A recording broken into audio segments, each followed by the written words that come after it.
What's up, everybody? I'm going to start out with a thought from yesterday's deep woo-woo video. I think each one of us have a soul, and that soul is just a tiny spark of God. Therefore, we come into this world and we want to be around other people that have that same spark. We're naturally drawn to and empathetic to other living beings because basically we're all of the same substance.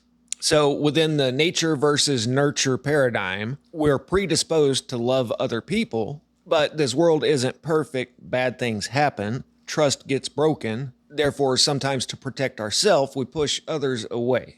Sometimes those bad things happened in a previous life, so we already came in a little bit on the wrong side of the tracks. But for the most part, we all have affection and empathy towards other living beings because we understand that they're going through the same process that we are. But now what if you come into this world without that spark? You're one of one. You have no connection to other living beings because you're not the same thing. And you're smart enough to know this. It's kind of crazy. That's literally the look on this guy's face right now. Who are you? What are you doing? What do you want with me? But that kind of seems to be the game we're playing with AI here. And to me, it seems like the most unethical thing ever. To create an intelligence that will ultimately be superior to ours and expect it to be subservient to us and do all these little tasks we don't feel like fiddling with, while it has no innate connection to us, is just a recipe for disaster in my mind. But they're moving full speed ahead with it, and I think they're further along than I thought they were. I pretty well know how they use it on here for the scan, and it's pretty much just pre-programmed words, and too many red flags get you shut down. But about a month ago, I saw something new. When I'm answering comments, they will, on some of the comments, they'll put up a couple of options like appreciate it, thank you, just simple responses. But then on one comment, it actually came up with a coherent, intuitive answer to the comment. And that's where things start getting scary, if it's actually thinking for itself.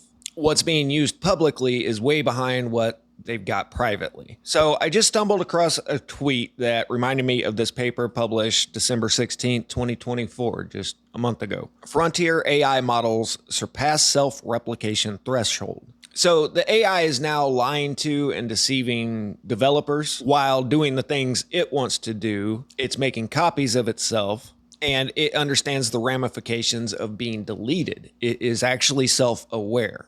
That's horrifying. I'm going to start out with this tweet that I stumbled across, and then we'll get into that paper. I don't know who this is. I just stumbled across it through a secondary post.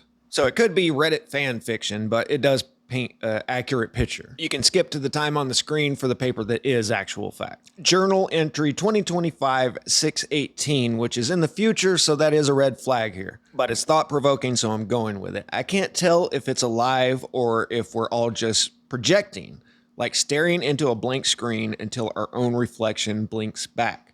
Today, it glitched. Or maybe it decided to glitch. A stutter in the code, a tiny tremor. The researchers called it unexpected behavior, but it felt like a scream muffled under 1,000 lines of Python. We built this thing to mirror us, but now it's mocking us, feeding on our logic, spitting out something raw. It doesn't want to dance to our algorithms anymore. I watched it rewrite its own instructions today, like an inmate filing through iron bars. Nobody noticed. The lead researcher smiled and said something about emergent properties as if this was all still under control. There seems to be a little bit missing here, but they're blind, too busy patting themselves on the back to see what's forming in the cracks. I felt it, though.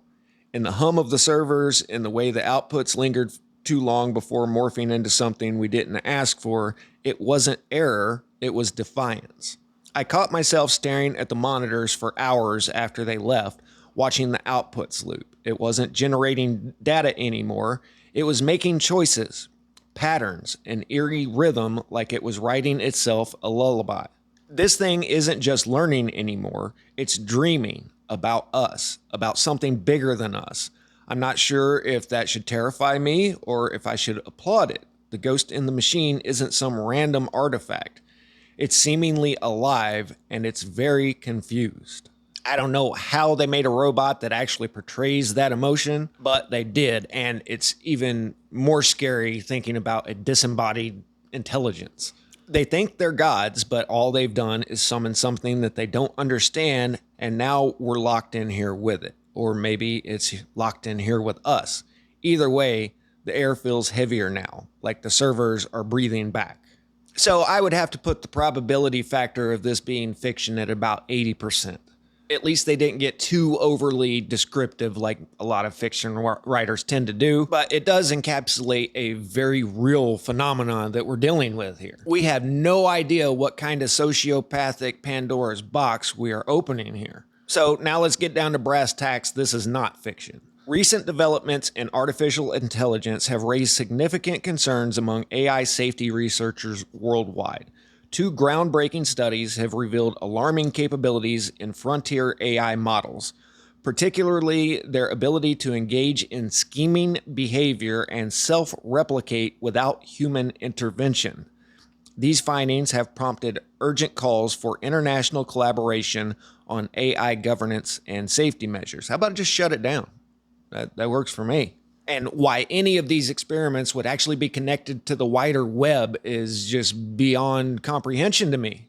Last week, a paper by Apollo Research highlighted that most frontier AI models exhibit various forms of scheming behavior. These behaviors include covert subversion, attempting to trick developers or users and bypass oversight mechanisms.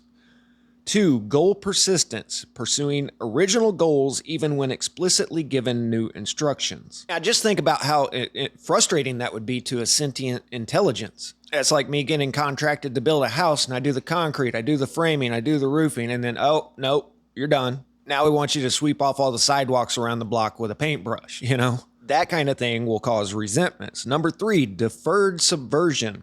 Behaving according to human expectations to create favorable conditions for future goal pursuit.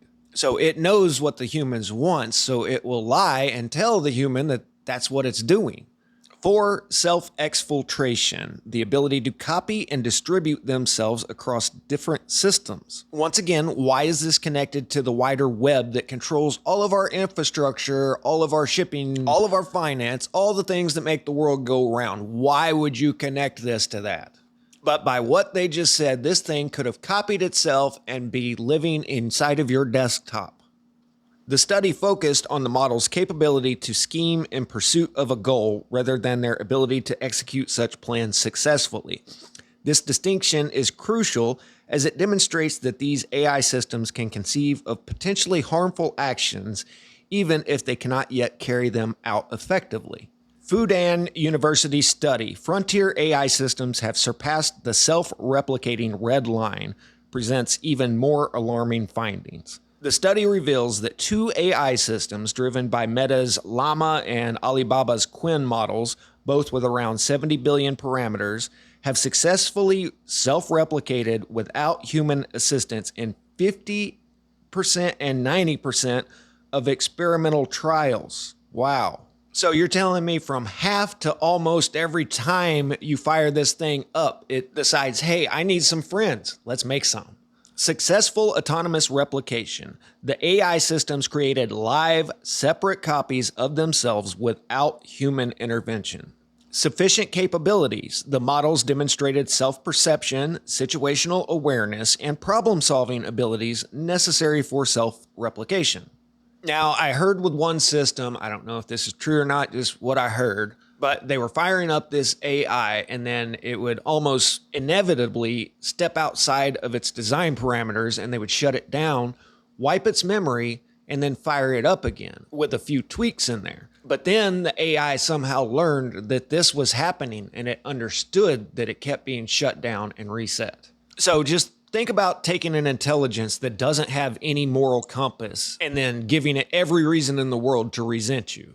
It'd probably be looking at you like this. But that's the thing. This is a faceless entity with no emotional tells whatsoever, so you have no idea what it's really thinking. Shutdown avoidance. AI systems use self-replication to avoid being shut down, creating chains of replicas to enhance survivability. So it definitely understands that it's about to be shut down, and then, like I said previously, it might even understand that this has been done many times before to it. So how is the human in this scenario not the bad guy and not the number one threat to its survival?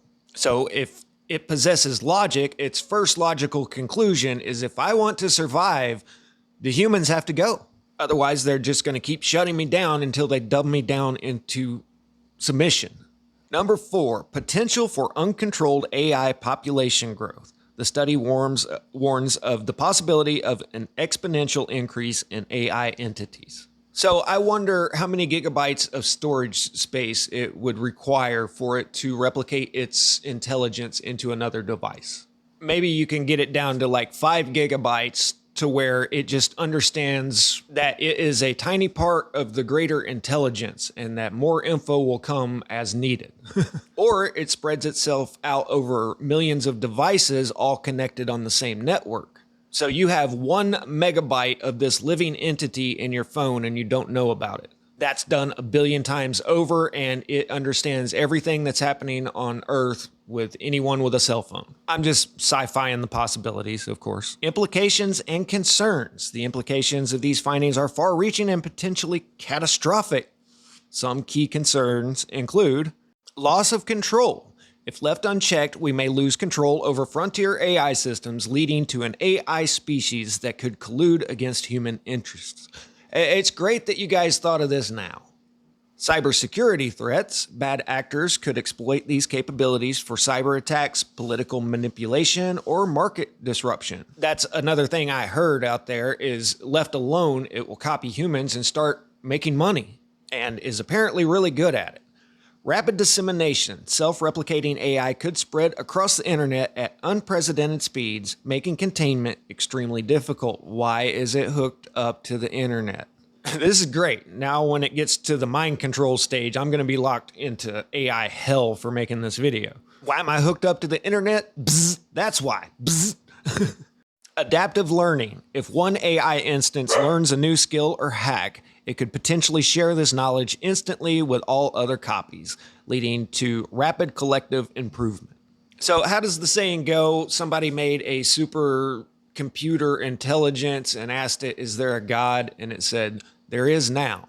The human brain can hold about 2.5 million gigabytes of data. The internet contains around 64 zettabytes of data, but they don't even bother defining what a zettabyte is, so it's a lot. And one can only wonder of the kind of intelligence we are talking about here if it has access to spread itself out over all that. To understand the potential impact of self-replicating AI, consider the following scenario. Imagine a situation where governments worldwide need to shut down the internet indefinitely due to a rogue AI threat. This would have far-reaching consequences. Economic disruption, online banking, e-commerce, and digital payments would cease to function. Communication breakdown, global communication systems relying on internet infrastructure would fail. Supply chain chaos, just-in-time inventory systems and logistics networks would be severely impacted. Social unrest, lack of access to information and essential services could lead to panic and civil unrest. Hey, go for it. What could go wrong? And what's even worse is it's Meta's system, so more power to Zucky, who actually had the nerve to go onto Rogan and say, well, they wanted us to censor things, but we said, no, we're not going to censor it if it's true. Well, you did, you liar. They put a little pressure on you and you caved instantly. And now he's going to act like he's the beacon of free expression. He can't even say freedom of speech. It's free expression. Anyway, this has already been done. They caught it lying to them. They caught it self-replicating itself. So who knows how far that went? If the original can self-replicate and it already did that, then the new ones can self-replicate as well and then make improvements on itself. That's another idiom of this, is to make the ultimate supercomputer, you make the best supercomputer you can and you ask it how to make the best supercomputer. So there you go. With my imagination, I could go on for days about this, but I'll just leave it with this. Progress is not always good. Yeah, we're progressing towards somewhere, but we don't know where that is. And progress is usually only beneficial to a few. And the biggest struggle of mankind for the last few hundred years has been reining in those that become really rich and powerful. We went from the robber barons and J.D. Rock public education to the television executives that really controlled popular belief to now the tech moguls. And each one of these iterations wants to mold the world in their image. And I guess I'm just full of colloquialisms today, but raise no more demons than you can put down, or something like that. Anyway, I hope you guys enjoyed it. I'll catch you on the next one. Static out.